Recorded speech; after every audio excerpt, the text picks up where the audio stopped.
Je sais que partout où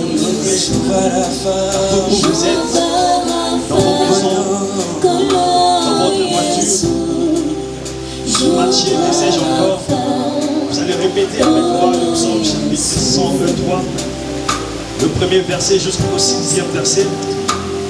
Vous allez répéter avec moi partout où vous êtes, partout où vous nous suivez. Mon âme bénit l'Éternel. Que tout ce qui est à moi bénisse son Saint-Nom. Mon âme bénit l'Éternel. Et n'oublie aucun de ses bienfaits. C'est lui qui pardonne toutes tes iniquités. Qui guérit toutes tes maladies. C'est lui qui délivre ta vie de la fosse. Qui te couronne de bonté et de miséricorde. C'est lui qui rassasie de bien ta vieillesse. Qui te fait rajeunir comme l'aigle. L'Éternel fait justice. Il fait droit à tous les opprimés. Là où tu es, tu peux acclamer le Seigneur, bien-aimé. Tu peux acclamer le Seigneur. L'honneur et la gloire lui appartiennent. C'est lui notre Dieu, c'est lui le Créateur. C'est lui notre Dieu tout-puissant. Bien-aimé, partout où tu es, réalise la présence du Seigneur. Commence à remercier le Seigneur. C'est lui qui t'a protégé. Le Seigneur qui t'a prêté souffle de vie. Le Seigneur qui t'a donné la force de nous suivre en ces moments. Beaucoup sont dans des moments difficiles. Beaucoup sont dans des hôpitaux en ces moments. Beaucoup sont couchés sur le lit des hôpitaux. Mais toi, bien-aimé, le Seigneur t'a donné la force de nous suivre partout où tu es. Le Seigneur t'a donné le souffle de vie. J'aimerais que tu puisses élever le Seigneur. J'aimerais que tu puisses exalter le Dieu tout-puissant. Celui qui t'a donné la force. Ce Dieu est amour. Il est merveilleux. Il est le tout-puissant. Il a manifesté cet amour envers toi. C'est pourquoi j'aimerais que tu pries avec moi. J'aimerais que tu remercies le Seigneur. Car il est bon, il est le tout-puissant. C'est Dieu qui est en train de nous protéger pendant ces moments difficiles. Pendant que le monde est en train de crier Covid-19. Mais nous avons ces souffles de vie. L'Éternel ne cesse de renouveler sa grâce, sa bonté sur nous. J'aimerais que partout où tu es, que tu réalises la grandeur de Dieu dans ta vie. J'aimerais que tu puisses les célébrer. J'aimerais que tu pries avec moi. Prions tous ensemble en ces moments. Élevons le nom de Jésus. Élevons le nom de Jésus au-dessus de tous les noms. La Bible déclare le nom de Jésus a été souverainement élevé au-dessus de tous les noms. Il n'y a aucune maladie, il n'y a aucune pandémie qui peut être élevée au-dessus du nom de Jésus. Mais il n'y a que le nom de Jésus qui peut être élevé. C'est pourquoi j'aimerais que là où tu es, que tu puisses élever le nom de Jésus, que tu puisses célébrer son nom. Car il n'y a que son nom qui mérite d'être élevé. Il n'y a point d'autre nom au-dessus du nom de Jésus. Il n'y a point d'autre nom au-dessus du nom de Jésus. C'est lui notre Seigneur et Sauveur. C'est lui le Dieu tout-puissant. Il a payé de son sang. Il nous a rachetés à un grand prix. Il n'y a aucune pandémie, il n'y a aucune maladie qui peut nous enlever. Réalise la présence de ce Seigneur. Réalise la présence de Dieu. Ce Dieu est tellement amour. Il ne peut pas accepter que quelque chose de malade arrive. Ce Dieu qui t'a protégé depuis ta naissance. Ce Dieu qui t'a protégé depuis ta naissance. Depuis le commencement du mois d'avril. Il est avec toi. Il t'accompagne. C'est pourquoi j'aimerais que tu puisses célébrer ce Seigneur. J'aimerais que tu puisses avoir cette foi avec moi. Je suis en train de te communiquer cette foi que j'ai. Je suis en train de te communiquer la puissance du nom de Jésus en ce moment. C'est pourquoi j'aimerais que tu célèbres le tout-puissant. J'aimerais que tu puisses réaliser la présence de Dieu au milieu de toi. Je sais que Jésus est là. Je sais que dans ta famille, là où vous êtes réunis en famille, là où vous êtes réunis dans vos maisons, je sais que le Seigneur est là. Je sais que le Seigneur est disposé à vous donner tout ce que votre cœur désire. Célèbre son nom. Célébrez son nom ensemble avec l'avant. À ce que le Seigneur puisse nous pardonner et qu'il puisse nous purifier de nos iniquités. Bien-aimés, descendez. Humilions-nous. Montrons à Dieu que nous avons été loin de sa face. Pendant ces moments difficiles, il n'y a que lui qui peut nous délivrer. Pendant ces moments difficiles, il n'y a que lui qui peut nous guérir. Pendant ces moments difficiles, il n'y a que lui qui peut délivrer le monde de ces Covid-19. Il n'y a que lui qui peut nous délivrer de cette pandémie qui décime de milliers de personnes au monde. Il n'y a que le Seigneur qui peut nous pardonner et il peut donner la solution, car les scientifiques ont montré leurs limites. La science a montré ses limites, mais l'Éternel, lui, n'a jamais de limites. Humilions-nous, bien-aimés. Revenons au Seigneur. Si nous revenons à lui, il est prêt à nous pardonner. Il est prêt à pardonner nos familles. Il est prêt à pardonner notre pays. Il est prêt à pardonner nos autorités. Il est prêt à pardonner le monde entier, afin que le monde retrouve la paix, afin que nous puissions retrouver la paix. C'est pourquoi, bien-aimés, humilions-nous. J'aimerais que nous puissions confessons tous, car nous avons péché contre notre Seigneur. Nous avons été loin de sa face. Nous avons été loin de lui. Bien-aimés, il n'y a que Dieu qui peut pardonner nos péchés. Et quand il nous pardonne, il nous purifie, il nous plie.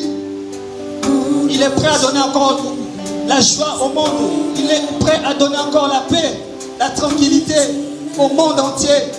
Le monde entier manque de paix. Il n'y a que la pandémie qui est élevée. Les gens oublient même que le Seigneur doit être élevé. C'est pourquoi nous devons implorer sa miséricorde. Qu'il puisse nous pardonner, qu'il ne puisse pas regarder nos péchés, qu'il puisse nous pardonner. Je sais que le Seigneur, il nous a pardonné. Je sais que le Seigneur, il nous a purifiés de nos iniquités et il ne se souviendra plus. C'est pourquoi moi je crois, je confesse que le Seigneur est prêt à sauver encore le monde, à guérir le monde, à nous donner la solution à cette pandémie. Avec diverses manières, il est prêt à nous donner la solution. Merci Seigneur. Quand le monde ne peut pas, lui peut. Quand le monde est en détresse, il a la solution. Plaçons notre confiance en lui. Élevons son nom. Il n'y a que cette façon que nous pouvons demander la solution. Nous pouvons élever le Seigneur. Nous pouvons glorifier le Seigneur. Car lui, il a la solution. C'est lui notre Dieu, notre sécurité. C'est lui notre sécurité, notre appui. Le Seigneur Jésus-Christ, il est mort pour nous. Il est mort pour nous. Il est mort pour nous. Il est mort pour nous. Il est mort pour toi. Il est mort pour moi, ma soeur. Sache que le Seigneur a la solution. Sache que le Seigneur a la solution. Et la foi et la confiance en Dieu. Ne soyez pas tourmentés face au Covid-19. Le Seigneur est là. Il est là avec la solution. Il est prêt à nous donner la solution.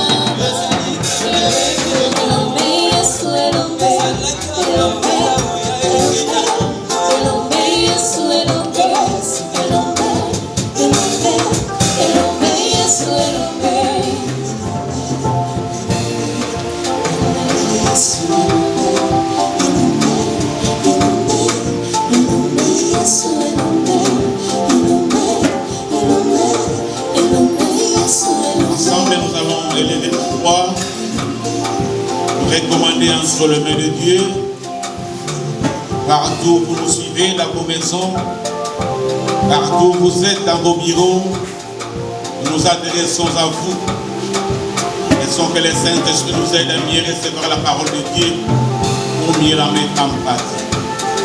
Seigneur notre Dieu, dans le nom de Jésus, nous nous recommandons entre tes saintes mains. Nous voulons proclamer ta parole à tes enfants, au cœur de tous ceux-là qui nous entendent. Parce que la Bible nous demande de prêcher la parole de Dieu dans des occasions favorables ou même défavorables. Nous savons, nous sommes dans la difficulté de rassembler les gens et nous pouvons les parler au moyen de la technologie. Ainsi, nous demandons au Saint-Esprit de disposer le cœur de tout ton Père pour mieux recevoir le message de la Pâque.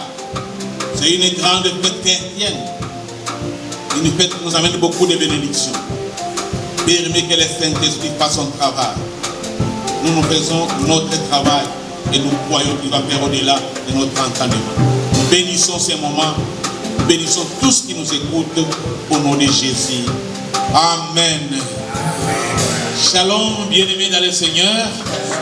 Partout où vous nous suivez, nous savons, nous préparons demain dimanche, c'est un grand jour.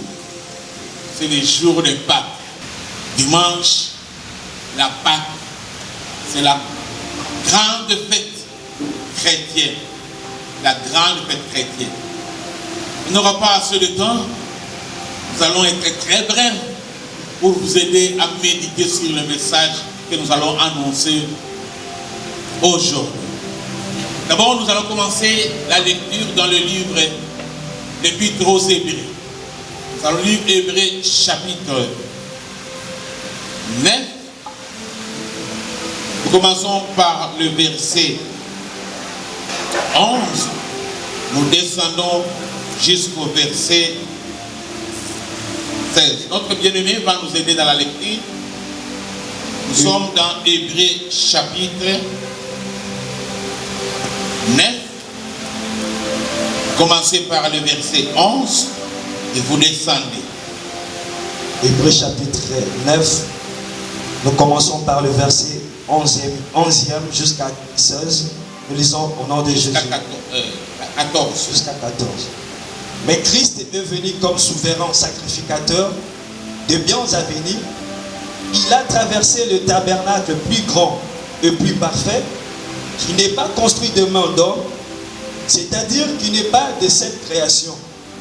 Et il est entré une fois pour toutes dans le lieu très saint, non avec le sang de bouc et de veau, mais avec son propre sang, ayant obtenu une rédemption éternelle. Car si le sang des taureaux et des boucs et la cendre d'une vache répandue sur ceux qui sont souillés sanctifie et procure la pureté de la chair, combien plus le sang de Christ qui par un esprit éternel s'est offert lui-même sans tâche à Dieu, purifiera-t-il votre conscience des œuvres mortes afin que vous serviez le Dieu vivant. Amen. Amen. Amen. Mais Christ est venu comme souverain sacrificateur. C'est là que je voudrais d'abord introduire mon message. Vous savez, Christ, notre Seigneur, est venu comme un souverain sacrificateur. Quelle était la fonction ou le rôle du souverain sacrificateur en Israël? En Israël, le souverain sacrificateur était l'intermédiaire. Il jouait l'intermédiaire entre Dieu et le peuple. C'est-à-dire, une fois par an, il devait entrer devant Dieu pour plaider pour le peuple, chercher à recevoir la miséricorde pour eux.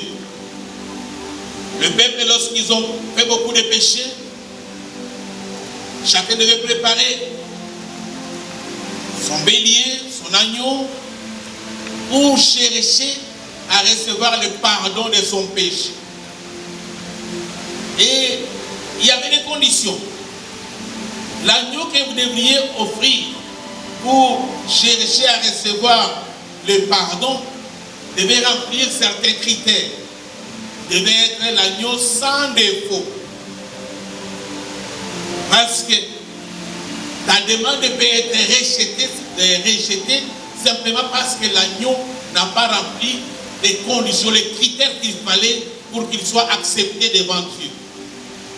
Et c'est pourquoi les souverains sacrificateurs, en entrant dans le lieu très saint, lui aussi comme humain, lui aussi comme peuple juif, il devait aussi entrer avec le sang pour ses propres péchés. Parce qu'il pouvait être rejeté à cause de ses péchés. À cause de ses péchés, c'est-à-dire ici, lui aussi ne remplit pas les critères. C'est-à-dire l'agneau qu'il a préparé pour ses propres péchés. Si cet agneau-là ne remplit pas les critères, il peut entrer et ne plus sortir. C'est-à-dire il doit mourir là-bas. Et lorsqu'il meurt dans le lieu très saint, c'est-à-dire le peuple n'a pas été pardonné.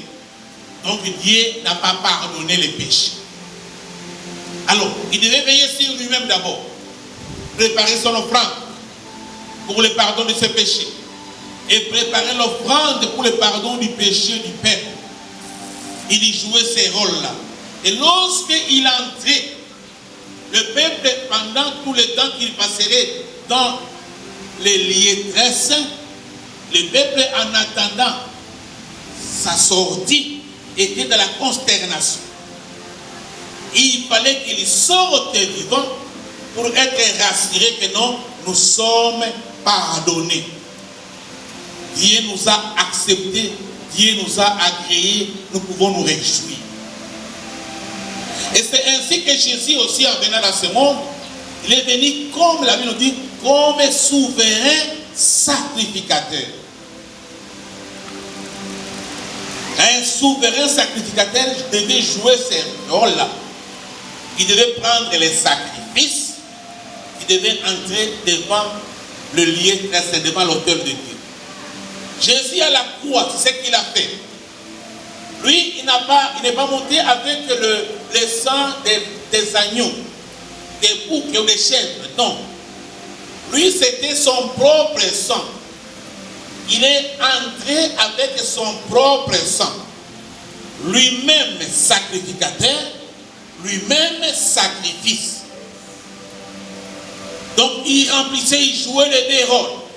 Il est en même temps sacrificateur et il est sacrifice. Les sacrifices devaient être agréables, sans défaut. Lui-même sacrifice Jésus, lui-même Jésus comme sacrifice, il était sans défaut, sans péché. Sans péché, sans défaut. Et ça devait se démontrer lorsqu'ils vont entrer dans le lieu très saint. Première condition, le sacrifice doit être sans défaut. Jésus sacrifice, il est sans défaut. Les sacrificateurs aussi, qui amènent les sacrifices maintenant, il fallait qu'ils soient agréés devant Dieu. C'est ce que Jésus a fait. Lorsque on l'a enterré, si Jésus n'était pas ressuscité, il n'y aurait pas de christianisme. Parce que le christianisme n'allait pas exister. Notre vie, c'est-à-dire nous devions rester dans nos péchés. Mais comme il est ressuscité des morts, nous avons la fierté, nous avons la joie de croire que nous avons été pardonnés parce que notre offrande a été agréée. Christ est sorti vivant, il a vaincu la mort. C'est merveilleux pour les chrétiens. Et si nous rentrons dans l'histoire, vous savez, la Pâque pour les Juifs, c'était la première des fêtes juives. La première de toutes les fêtes, c'est la Pâque. Et la Pâque marquait le commencement de l'histoire des Juifs comme un peuple racheté. C'est le commencement, c'est le début. Pour eux, on a été racheté, le premier-né de tout Israël était racheté. Pendant qu'il y avait des prières de dégraissement dans tout le pays, chez Israël, c'était la joie. C'était la joie. C'était le commencement. Pour nous aussi chrétiens, Jésus, on dit Christ est notre Pâque. Croyons cela. Il est notre Pâque. Qu'est-ce que nous recevons maintenant par la Pâque, nous chrétiens? Parce que nombreux sont ignorants, ils ne savent pas les bénéfices que nous avons à travers la résurrection de Christ. Nous recevons beaucoup de bonnes choses. Et c'est pourquoi je voudrais que le Saint-Esprit vous aide, vous illumine, pour que vous ne puissiez pas rater une bénédiction que nous avons reçue par la mort et la résurrection de notre Seigneur Jésus-Christ. Je voudrais que notre frère nous lise la suite. On va d'abord aller dans Éphésiens. Dans Éphésiens chapitre, on commence par le chapitre 2, versets 5 à 6. Éphésiens. Quels sont les bénéfices que nous avons par la résurrection de Christ? Éphésiens chapitre 2, le verset 5 à 6, je lis au nom de Jésus. Nous qui étions morts par nos offenses, nous a rendus à la vie avec Christ. Il nous a rendus à la vie avec Christ. C'est par grâce que vous êtes sauvés. Il nous a ressuscités ensemble et nous a fait asseoir ensemble dans les lieux célestes en Jésus-Christ. Notre Dieu nous a ressuscités ensemble avec Jésus Et il nous a fait asseoir ensemble dans les lieux célestes. Alléluia. Alors c'est la première chose que vous devez savoir, vous chrétiens. C'est que la résurrection de Christ vous apporte. D'abord, la résurrection vous permet de vivre dans le démon, dans le monde physique, matériel et dans le monde spirituel. À la fois, vous vivez dans le démon, vous vivez dans le monde matériel, vous vivez dans le monde physique. Vous vivez deux vies. Comprenez cela. Tu vis deux vies. Tu vis dans le monde physique et dans le monde matériel. Et comprends une très bonne chose. Ta position. Dans le monde spirituel, la résurrection de Christ t'a donné une meilleure position. Qui est assis avec lui à la droite de Dieu le Père. Oh, si tu pouvais comprendre l'importance de cette position, et ça sera ma prière pour vous aujourd'hui, que Dieu vous aide à comprendre la position que vous occupez par la résurrection de Christ, les avantages de cette position, c'est que ça vous procure les bienfaits de la position que vous avez en Jésus-Christ par sa résurrection. Rentrons maintenant dans Éphésiens pour entrer en profondeur de cela. Éphésiens chapitre 1er. Rentrons dans le chapitre 1er. On va commencer par le verset. Au lieu de. Ça commence par 16. On va aller jusqu'au 23. Éphésiens chapitre 1er, verset 16 jusqu'à verset 23. Allons, lisons. On n'a pas beaucoup de temps. Lisons tranquillement, comprenons cela. Et je vais demander à ce que le Saint-Esprit vous aide à mieux comprendre les avantages que nous avons par la résurrection de Jésus-Christ. Éphésiens chapitre 1er, le verset 16 à 23, je lis au nom de Jésus. Ok. Je ne cesse de rendre grâce pour vous, faisant mention de vous dans mes prières, afin que le Dieu de notre Seigneur Jésus-Christ, le Père de gloire, vous donne un esprit de sagesse et de révélation dans sa connaissance. Ici c'est Paul qui parle, il parle aux Éphésiens. Je fais mention de vous dans mes prières tous les jours. Qu'est-ce que je voudrais? Que le Dieu, Père de notre Seigneur Jésus-Christ, vous fasse grâce. Maintenant, continuons. Et qu'il illumine les yeux de votre cœur. Qu'il illumine les yeux de votre cœur. Pour que vous sachiez quelle est l'espérance qui s'attache à son appel. Quelle est la richesse de la gloire de son héritage? Quelle est la richesse de la gloire de sa richesse? Qu'il réserve au sein. Il réserve au sein. Et quelle est envers nous qui croyons l'infinie grandeur de sa puissance? Quelle est envers nous qui croyons l'infinie grandeur de sa puissance? Se manifestant avec efficacité par la vertu de sa force, il l'a déployé en Christ, en les ressuscitant des morts et en les faisant asseoir à sa droite dans les lieux célestes, au-dessus de toute domination, au-dessus de toute domination, de toute autorité, de toute autorité, de toute puissance, de toute puissance, de toute dignité, de toute dignité, et de tout nom qui se peut nommer. et de tout nom qui peut se nommer sur cette terre. Dieu a élevé Jésus à ce niveau-là, et nous sommes assis avec Jésus à ce niveau-là, au-dessus de tout nom, au-dessus de tout nom. Même coronavirus, c'est un nom. Nous occupons une position au-dessus de ce nom-là qui peut être en Jésus-Christ. Non seulement dans les siècles présents, Non simplement dans les siècles présents, mais encore dans les siècles à venir. même dans les siècles à venir.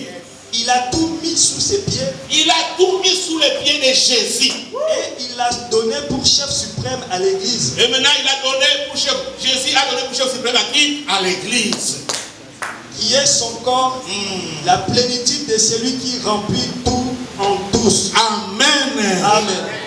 C'était ça la prière de Paul pour les Éphésiens. Que Dieu illumine votre intelligence. Que le Dieu, le Père de notre Seigneur Jésus, puisse vous aider à comprendre l'infinie puissance se retrouvant dans le miracle de la résurrection.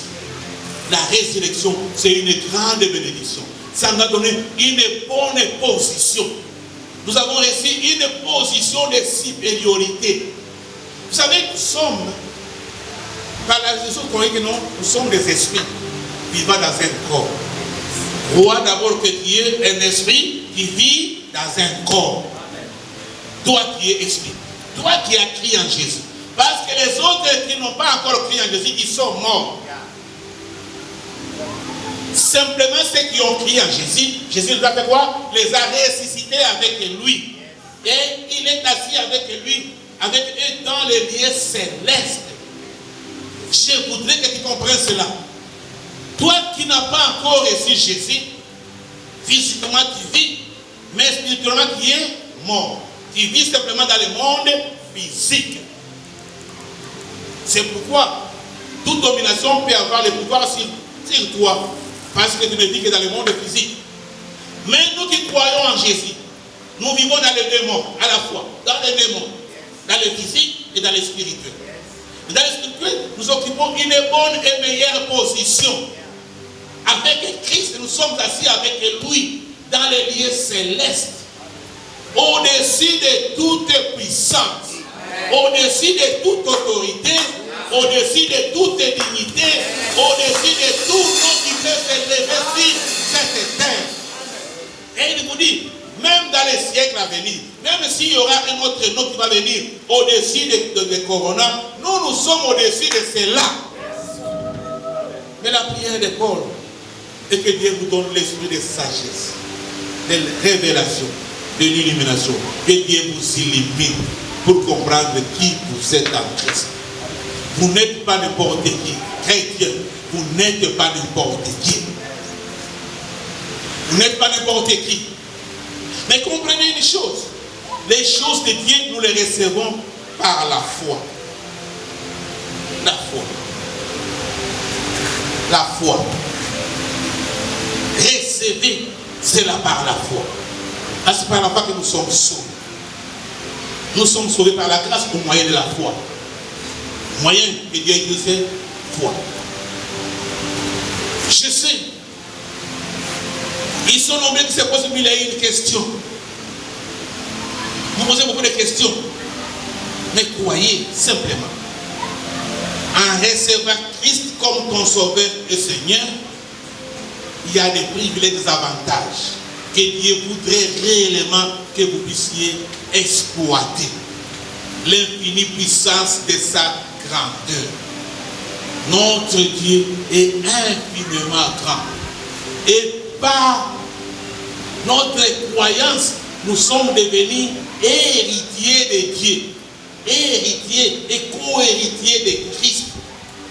Nous sommes des co-héritiers de Christ. Mais tout aussi longtemps que l'héritier va demeurer enfant, il ne diffère de rien d'un esclave. Un héritier qui ne grandit pas, il n'y a pas de différence entre lui et l'esclave. C'est pourquoi nous avons beaucoup aujourd'hui de chrétiens qui sont des héritiers, enfants. C'est comme ça, pas de différence entre eux et les esclaves. Dans l'Acte 4, verset 1 nous dit cela. Mais si nous voulons réellement profiter de toute notre richesse, notre héritage, nous devons grandir. Et pour mieux grandir, nous devons bien manger. Manger quoi?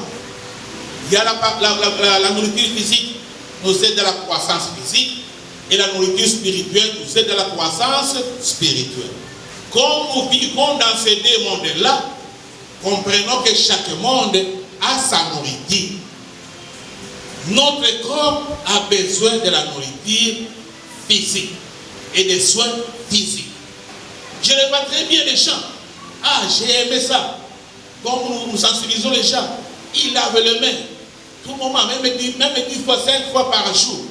10 fois. En tout, vous entrez, c'est long, il faut laver les mains. Pour vous débarrasser de souillures, de saleté. C'est très bon. Mais si nous pouvions penser aussi à notre esprit, partout où vous passez, quel genre de péché vous avez contemplé, vous avez fait, pour que vous puissiez aussi, comme vous purifiez les corps, purifiez aussi l'esprit. Lavez aussi l'esprit. Lavez l'esprit, éloignez le péché de votre esprit. ne prenez pas simplement soin du corps, mais prenez aussi soin de l'esprit. Parce qu'en réalité, nous sommes des esprits. Nous habitons dans le corps. Permets à ton esprit d'être en parfaite santé. Débarrasse ton esprit de tout péché qui peut l'empêcher de bien entendre Dieu, de bien l'alourdir. Parce que le péché alourdit l'esprit et empêche à l'esprit d'entendre ce que Dieu voudrait vous communiquer pour que vous puissiez savoir. Faites cet exercice aussi. Comme vous le faites en entrant dans tout lieu, vous aussi vérifiez votre esprit. Est-ce qu'il n'y a rien de saleté qui peut contaminer, qui peut détruire mon esprit?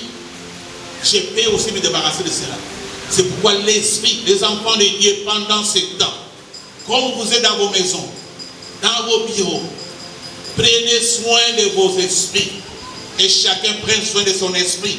Que chacun prenne soin de son esprit en les nourrissant convenablement. Nourris ton esprit convenablement. Quand vous lisez la parole de Dieu ici, ce n'est pas un journal. Ne la lisez pas comme un roman, comme un journal. Lisez en sachant que c'est écrit par l'Esprit. Et lorsque vous lisez que le Saint-Esprit vous aide à comprendre qu'est-ce que vous devez retenir et comment vous devez l'appliquer ou la mettre en pratique. C'est pourquoi je donne toujours comme exhortation aux enfants de Dieu, en les lisant. Prenez soin de la lire attentivement. Lisez la Bible attentivement. Chaque mot compte. Chaque mot à sa place a quelque chose à te communiquer. Dieu peut te communiquer quelque chose simplement à travers un seul mot. Lis la parole attentivement. Attentivement. Lentement. Ça dit, ne sois pas pressé. Allez lentement. Attentivement. En sachant que Dieu peut me parler même simplement par une conjonction, même par un verbe, même par une proposition. Il peut utiliser tous les Saint-Esprit pour te parler. Et lorsque vous la lisez, lisez de manière répétitive. Répétez. Répétez. Ne lisez une seule fois seulement, vous passez répétez. Attentivement. Lentement. D'une façon aussi répétitive. Répétez ce que vous avez lu pour tirer le profit de ce que vous avez lu. Ça va t'aider. Ça va laver ton cœur. Ça va purifier ton cœur. Parce que la parole de Dieu est puissante. Elle est puissante. Elle va nous illuminer. Le Saint-Esprit doit nous aider dans cela. Nous devons prendre soin de nous. Je sais que nous voulons nous arrêter par là pour aujourd'hui, mais je voudrais que les enfants de Dieu vous reteniez cela pour la résurrection de Jésus-Christ. Nous avons beaucoup d'intérêt, beaucoup de bénéfices à tirer dans la résurrection de Jésus-Christ. Ça nous a aidés à vivre dans les démons, ça nous a aidés à occuper une meilleure position, une position au-dessus de toute puissance qui peut s'élever dans ce monde. Et prenons soin, prenons conscience que nous occupons cette position-là et agissons comme les gens, comprenant que réellement nous avons une position au-dessus et que nous ne sommes plus seuls. Nous sommes assis avec qui? Avec Jésus. Nous travaillons avec lui, nous agissons ensemble avec lui. Nous inclinons tête, nous allons prier pour que le Saint-Esprit de Dieu nous aide. Ma prière est la prière que Paul avait faite aux Éphésiens. Ce que je voudrais aussi demander à mon Dieu de faire pour vous. Seigneur Dieu de gloire, nous savons que ton peuple reste dans le monde entier, est en train de traverser des moments difficiles. Ils n'ont pas eu le temps de bien préparer la Pâque comme les font dans les années passées. Mais toi qui savais cela, ma prière est que tu aides chacun d'eux. tous qui vont nous suivre, qu'ils puissent comprendre qu'en Jésus-Christ, par sa résurrection, nous avons été élevés, nous avons été redimensionnés, nous avons occupé une meilleure position. Et ça nous permet de vivre dans le monde physique et dans le monde spirituel. Développe l'intelligence de tes enfants. Illumine leur esprit pour qu'ils puissent se saisir de l'héritage que Jésus a destiné pour tous ses saints. Aide-nous, ô Éternel. Aide-nous à mieux nous approprier tout notre héritage en marchant dans la victoire parce que tu as vaincu pour nous. Ta victoire, ô Éternel, qui est notre victoire, qui est notre part. Nous bénissons ton Seigneur, Papa, au nom de Jésus. Amen.